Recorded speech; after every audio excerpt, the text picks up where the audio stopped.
Today's Saturday is the feast of the Passion of St. John the Baptist. Reading from the Gospel of Mark. Herod was the one who had John the Baptist arrested and bound in prison on account of Herodias, the wife of his brother Philip, whom he had married. John had said to Herod, "It is not lawful for you to have your brother's wife." Herodias harbored a grudge against him and wanted to kill him, but was unable to do so. Herod feared John, knowing him to be a righteous and holy man, and kept him in custody. When he heard him speak, he was very much perplexed, but yet he liked to listen to him. She had an opportunity one day when Herod, on his birthday, gave a banquet for his courtiers, his military officers, and the leading men of Galilee. Herodias' own daughter came in and performed a dance that delighted Herod and his guest. The king said to the girl, "Ask of me whatever you wish, and I will grant it to you." He even swore many things to her. "I'll grant you whatever you ask of me, even to have my kingdom." She went out and said to her mother, "What shall I ask for?" She replied, "The head of John the Baptist."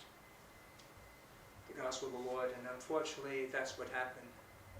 She did the dance and she told the king that's what she wanted. Rather sick in a way. Imagine you have anything you want, up to half my kingdom. For a lot of things I think I would want more than someone's head. And John the Baptist, that met his death. One thing I admire about John the Baptist, I wish there were more people like John the Baptist, he wasn't afraid to speak up.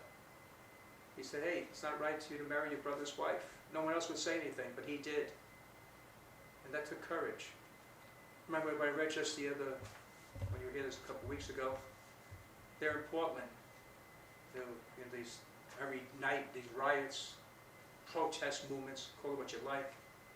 And now they're trying to, I think, destroy the police station. And who stopped them? This elderly lady stood there to block them from, you can get to the station, you got to first get to me. And I saw a little clip of it. It was terrible how they treated her, yelling, screaming, and they poured some sort of white liquid on her. It looked like paint, who knows what it was, and just in her face yelling at her. She just stood there calmly. She stood up for what's right. Like, someone's got to stand up for what's right. And I think we look for the society. Where are these so-called politicians we look at? And I'm tired of seeing people kneel down in deference. She was like John the Baptist. She stood up for what's right, and she suffered the consequences. Gratefully, no great physical harm came upon her. And so, the feast of John the Baptist causes us to look into ourselves. How courageous am I? How courageous am I? Am I willing to stand up for what's right, for the truth, no matter what the backlash may be? John was, so much so that he gave his life. Hopefully that won't come to us, but we can take ridicule, criticism, be ostracized. That's okay. We stand on God's side, which is always the right side. God bless you.